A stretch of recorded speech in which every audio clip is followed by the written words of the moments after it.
Okay, And we're today, live. you ready? Today is the Finance Committee meeting at Manor. It's Monday. This is the wrong. June 26th. Thanks, June 26th. I bet I printed the wrong one. You got this. Oh, these are the minutes, never mind. Here. Thanks, I did screw up. Okay, time to open the meeting and we will have a roll call. Ms. Cheney. Here. Mr. Fisher is absent. Mr. Knapp. Here. Mr. Marks. Here. Ms. Snyder. Here, Motion to excuse Mr. Fisher. Thank you. second. All in favor? Aye. Thank you. All right, and then the next things, any additions or changes for our agenda? Motion to approve agenda. Thank you, Second. thank you. All in favor? Aye. Thanks. Okay, nobody's registered to address the committee. So we need to approve our minutes from May 22nd. Motion to approve? Second. Okay, all in favor? Aye. Aye. Thank you. Moving right along. New business, okay, we have the financial report for May. So a financial packet review for May 2023 can be found on the village website. Everyone should have received a copy in advance. If not, again, that can be accessed on our website with your council packet. For the month of May, fiscal year 23, the village had a combined bank balance of $3.487 million. Of this amount, $1,769,348.17 can be found in the village's primary checking account, while the balance resides in several village dedicated funds. Of course, we've spoken about that many times. For the month of May, again, the village generated $130,000 approximately in general fund income tax receipts. This number was 52% higher than the previous year. That can be attributed to collections from the state of Ohio, as well as a retainer refund for 2022, which was received in April. So previously in April 2022, that was received. So that April of 22 was higher than April of 23. But this year, so we've received it in May. So May is higher than what May was last year, but that's only about $10,000. The bigger number there actually is the collections from the state of Ohio. So for the year, the village has collected $307,999.96 in general fund income tax receipts. This is actually about 9% higher than May of fiscal year 22. So certainly trending in positive directions at this point. The village has received its first biannual disbursement of real estate taxes. That is not new news. That was back in March. Second biannual disbursement is expected in August. However, we did receive the first homestead rollback in May this year, which was, again, April 2022, that was received. So the months are a little bit off. The numbers look a little bit, oh, well, why was, excuse me. Thank you. Why was May 2023 so big compared to May 2022? Well, that's because a lot of that money was received in April. So just the coordination of that money was not as we would necessarily want it in the accounting world. We want to see things all in the same months, and same days, and keep things consistent. Unfortunately, we don't control the county's release of those funds. The village did receive $219,096.63 in general fund receipts. That's, again, year to date. This number is $77,815.99, more than May of fiscal year 22. Again, that includes the homestead apportionment. That's just the annual numbers year to date. Last year, that number was $77,850. I'm sorry, I repeated myself there. My apologies. That was a lack of proofreading. The village received $505.19 in additional funds from the DEA program. That totals over $100,000, $100,614.75. So that may be concerning, and I think it would be remiss for me not to mention it. But again, after digging a little bit more into that program and looking historically, May and June are typically pretty slow months. Again, getting into the summer, but pretty slow months for that program. Even in the years when we were not in, COVID lockdowns and all the courts were closed, it was still slower months. So again, a number to be paying attention to. It's definitely lower than it was in previous months, but it's consistent with that program's history.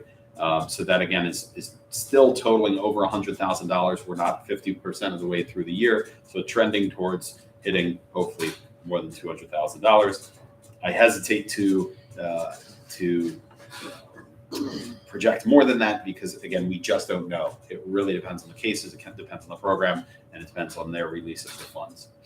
The Start Ohio Fund earned $6,696.04 for the month of May. That totals $19,950.35 for 2023.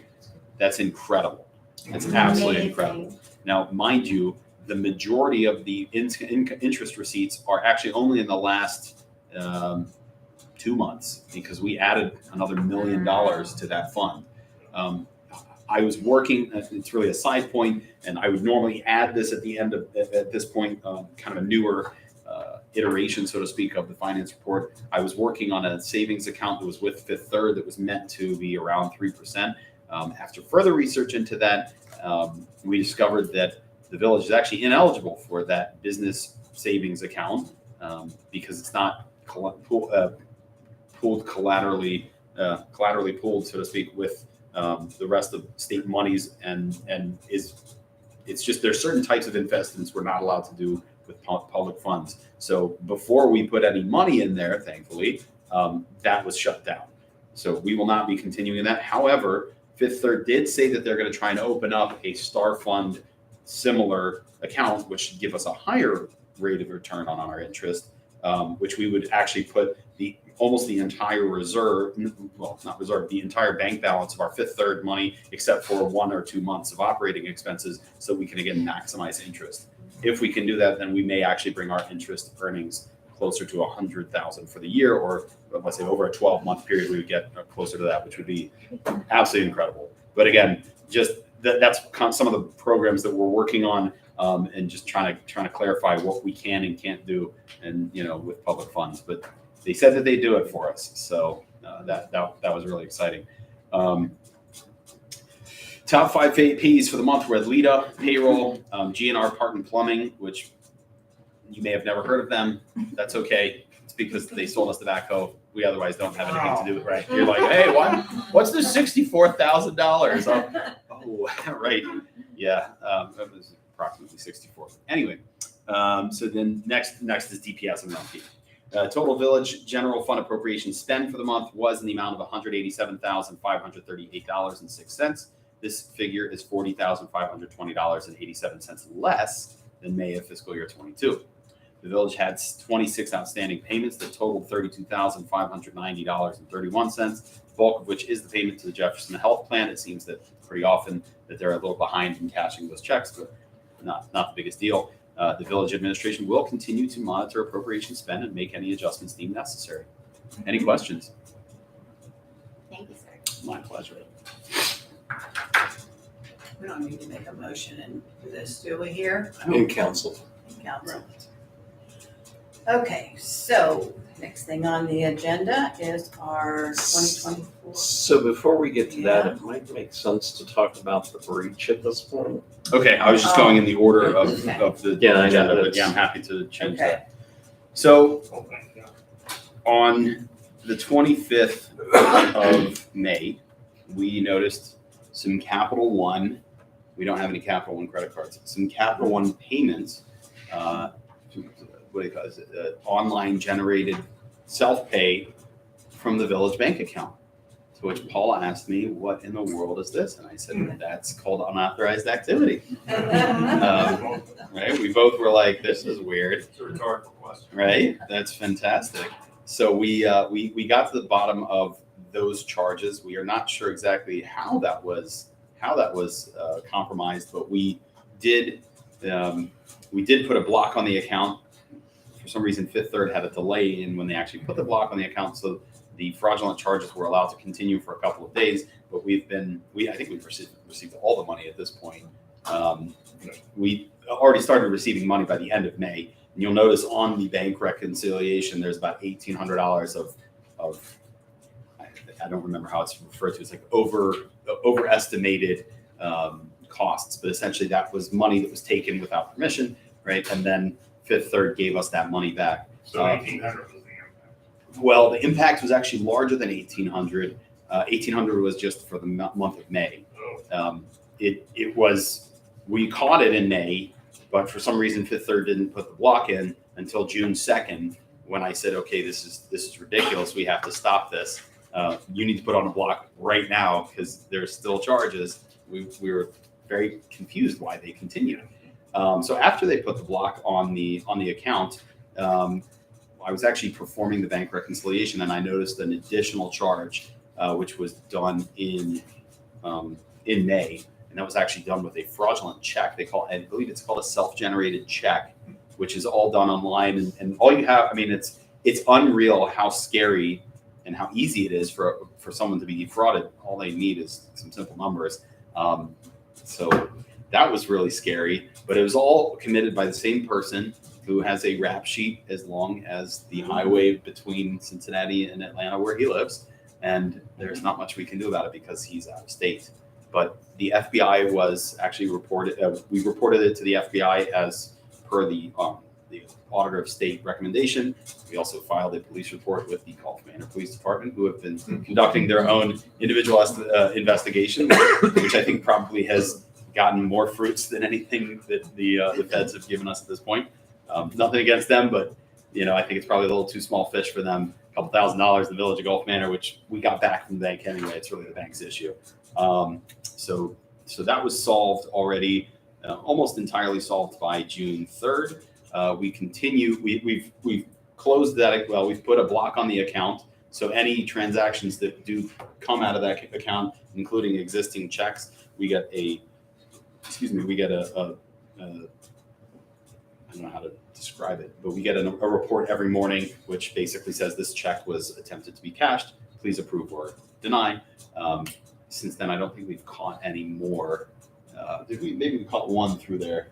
I think there might have been one where they did deny it and then they stopped. That's what it was, and that was just at the beginning of the blocks. But again, guard your personal information. Make sure to shred documents, and I don't know how they get this stuff, but it's just crazy.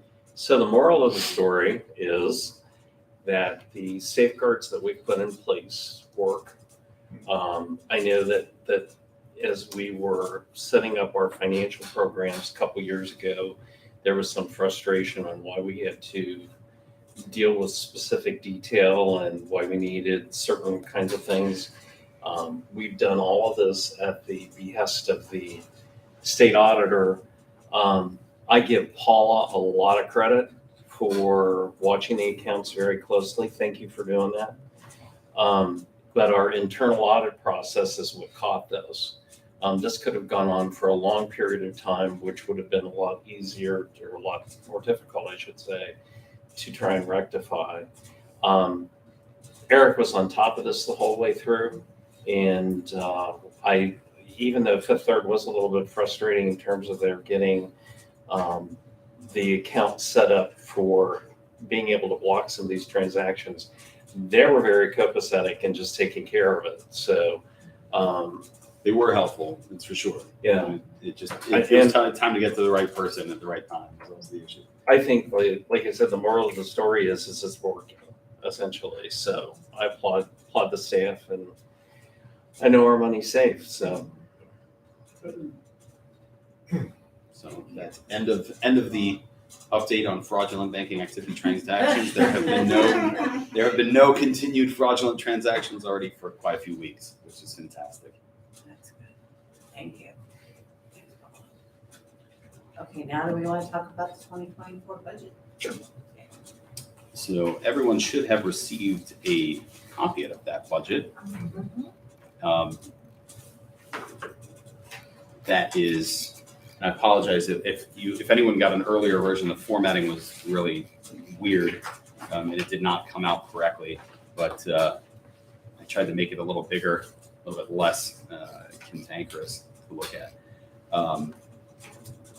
But you'll notice that we're assuming or estimating that the current year, 2023, will end at about $813,000. That may seem like a large deficit compared to 2022, where we had over $1 million. But as I had said, at the end of 2022, we had grant money from Hamilton County that we knew we were going to be spending. Over $100,000 was sitting there in our bank account waiting to be spent. So that number is certainly, that 2021 number, the end of 2022 number was certainly inflated by about $100,000. We're again assuming that another $100,000 will be spent from the reserve by the end of the year. Some of that does include the chiller, which we knew that we were going to be dipping into the reserve for that. Capital expenses for the year, we have it at about $183,000. Again, that's assuming that we're going to be bulldozing some buildings, and other various very expensive. But it's basically between the two of those that puts us where we are. For the following year, there is modest increases pretty much across the board. You'll notice the municipal income tax budget year 2024 is put at about $950,000, which is where it was in 2022. That was fantastic. That's based on projections that I've worked with Rita to get a little bit clearer of a picture. They always hesitate to give a real budget a projection because they don't know what businesses exist in Gulf Manor, what businesses have left. They don't know what that is. Being that the vast majority of our income tax receipts come from payroll withholdings, it's surprising that we're trending so high because we did lose Peterman Bus Service and we lost, I don't know if people have realized, but I believe it's back in March, the ACE exterminators also left Gulf Manor. Yeah, big bummer there. I called them and I tried to get a hold of someone who could just like, hey, when did you guys leave? And they're like, well, I'm located in Louisville. Like, I don't even know who you are. Like, what's Gulf Manor? And I was like, yikes. But I eventually did get connected to someone who's in their Milford office, I guess is where they moved to. So locally there in Milford, they got bought by a bigger company and moved out of Gulf Manor. But still, it's indicating that our income taxes should be in the mid 900s, which I'm looking at how much ACE paid into our income tax for the year. It was only about 25% of previous years for them, and we're still trending pretty high. So again, 950 is higher than we probably ever have received, but I think that holds. I think that that's a pretty good estimation, but it's still an estimation. We can't assume that we're going to get that money automatically. Real estate definitely is on the increase. That's 789. That comes from the county. That's their estimate. They've been pretty accurate what those receipts are. So I have no reason to question that. Local government has been increased on the regular. Again, current year I didn't change those projections, but the budget year 24. I'm basing on historic data, which again, I didn't build the tax budget for 23. I've worked on appropriations and now the tax budget for 24, but I see reason to increase the local government fund. The rest of them hold pretty steady. Intergovernmental, of course, that's coming from Little Miami. That's going to be for the next, I think, 2 more years after. It'll be 24, 25, 26, and then that'll peter off. Charges for services, that's a whole potpourri of the cell tower reimbursements that we get from the DEA, other items like that. Then fines, licenses, and permits. So that's obviously your mayor's court type receipts that go towards the general fund, and then our miscellaneous has been pretty steady here in the mid 50s.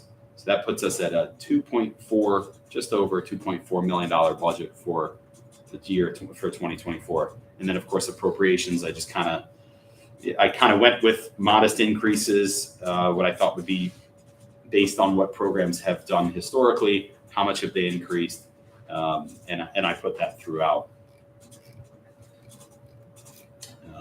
Is there anything else you wanted me to get in? Oh, I'm sorry. Let me talk about fire a little bit. You'll notice, so for 2023, total fire expenditures, wrong one. Total fire expenses out of the fire levy will actually only be $412,500. The reason being that the first 3 months they came out of the general fund. That was again because we had all the money from Little Miami. The total revenue for the year is $469 for 23. We're assuming $471. Again, those numbers typically when we're talking real estate taxes and property tax allocations, those are all coming from the county. But the number that really comes from them is the total of those two. So I broke it down based on historic percentages. But again, 471. So we're covering the gap. I'm realizing I may have left. Yeah. I apologize. There's an error here on fire. That should be 550 for the year. For 24. I don't know how I put in 528. That number doesn't make any sense, but our contract with them is $550,000. Again, there's a shortfall. Oh, I'm sorry. The reason is because if you look in fire protection on the first page on Fund 1000, there's $21,974.10 coming out of the general fund for 24. So that's the first year deficit we have with the fire, with fire protection. Our levy does not cover the fire protection that we currently receive. The combination of the Little Miami money and the fire levy certainly does, but the Little Miami fund money comes into the general fund as of now. And therefore, again, there's going to be some supplement coming from the general fund to the fire levy. But we will have no money left over in the fire levy by the end of the year, which again, because we're not pulling in as much as we're spending. So first year deficit will be about 24,000. The second year deficit will be closer to 75. So we're covered for the next couple of years as long as we've got Little Miami money coming in, but that has to be in the back of our minds as we move forward. Otherwise, the police levy, again, I mean, it's all pretty consistent from previous years. No major changes there other than total expenditures, trying to lean a little bit more on the levy because there is a significant balance there as well with the road fund. It's out there. We have replaced, I think, the majority of this, almost all of the streets in the village at this point. So any major road projects in there would be added, but just a modest at this point, $250,000 for that. And then of course the last Exhibit 3, that's just the rest of the funds that we have, which again, that goes through I'm going based on historic averages, rounding up, assuming that these are again approximate numbers. What we'll start the year with, how much we'll spend, and how much we'll have at the end of the year. So if there are any questions, I'm happy to answer them. But otherwise, that is the budget for 2024. So if you can go with me here to Exhibit 3, which I have up on the screen. So I know there's been discussion in the last year about support of various activities, and our tradition, what we've done in the past, I don't know if it was tradition, but it's what we did. Under the Recreation Commission Fund 2071, which everybody can see is right here. That is a restricted fund that allows the total of that fund to move from year to year. So that was actually created back when we had the Recreation Commission to be able to accept donations that came in from outside the village so that they wouldn't be absorbed into the total pot at the end of the year. We had been funding that for a period of time with a minimum of $1,000 per year. Sometimes it was $2,000. With the interest in the park going forward, and with the events that I understand that we want to continue doing, which would include the Juneteenth event, the 4th of July event, and then some type of a fall concert. So at least 3 things, possibly a 4th thing that would be a police department event for the community in December. We're actually going to fund that for $12,000 for next year. What we are actually doing for this year, since we did not receive the grant from Hamilton County for events, is we're pulling $10,000 out of the reserve to make up for any expenses that we have for those events for this year. My understanding from Ms. Mail is that the Juneteenth event pretty much funded itself this year, which is a good thing. I don't see a reason to move away from that particular model for funding that event. If we can make that a bigger, better event by having the ability to fund going forward, I think that this is a good pre-plan to make that happen for this year. So I just wanted to point out that we were taking that particular approach to dealing with recreation for next year.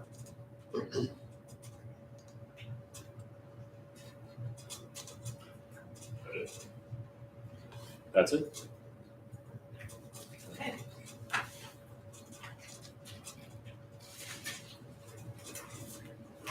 So this is the budget that will be submitted to the county in mid-July.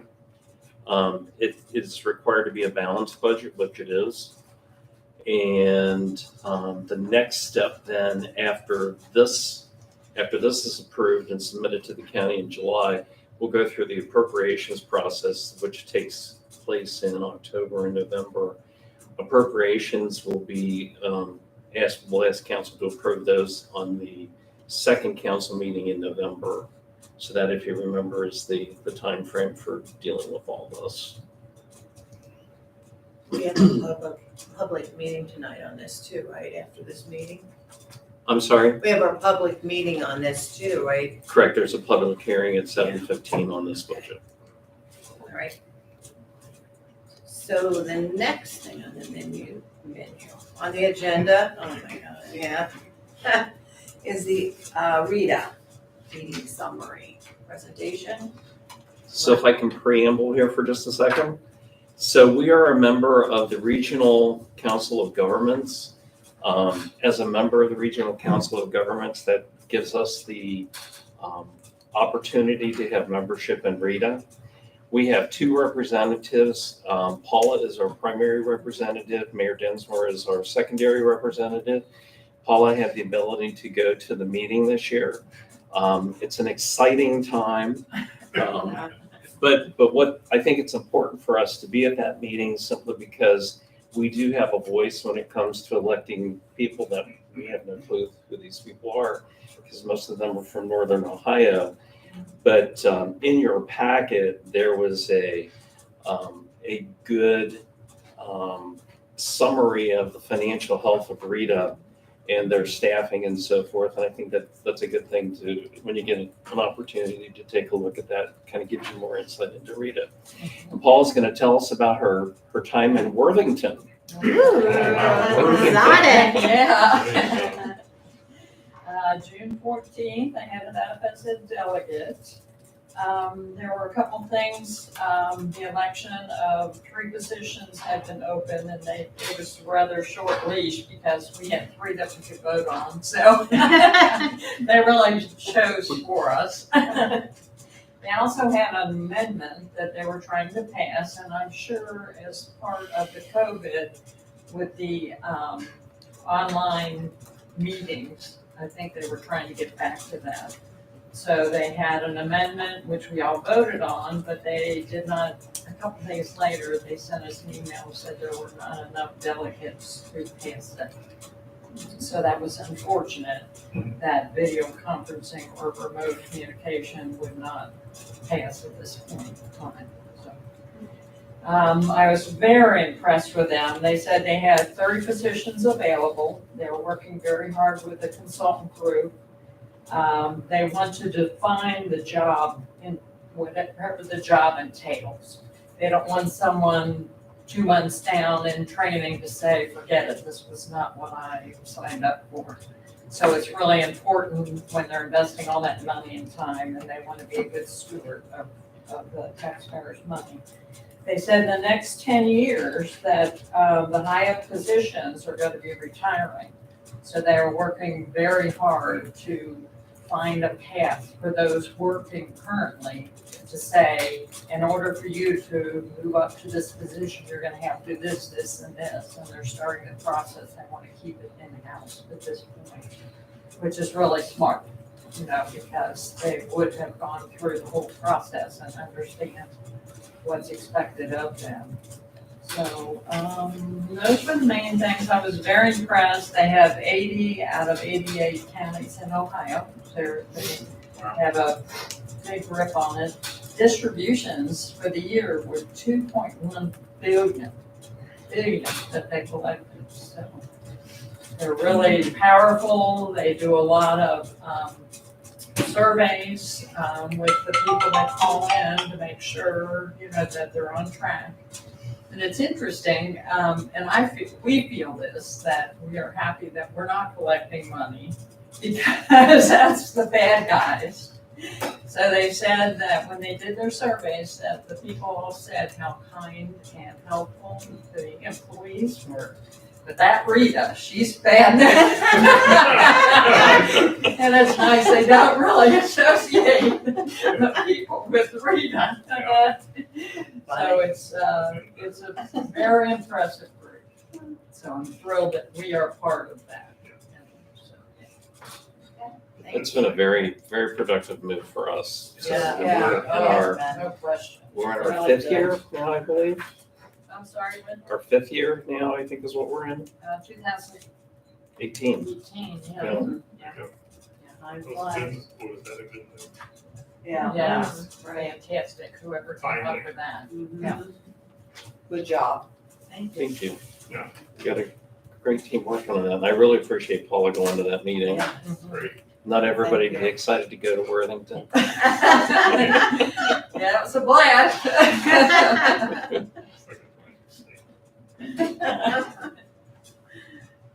All right. Good mini bar.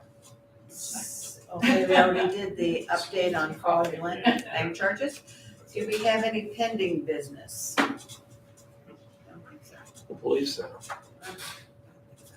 Any old business? Think so? Do we? Okay. Any announcements? The next finance committee meeting is scheduled for Monday, July 17th at 6:30 PM, and I won't be here, just so you know. For shame. Terrible, okay? What? It is. Debbie Downer. Oh, good. Okay, so do we have a motion to adjourn? Motion to Second. All in favor? Aye. Aye. Thank you. Okay. Good job. So next On the one- budget? 7:15.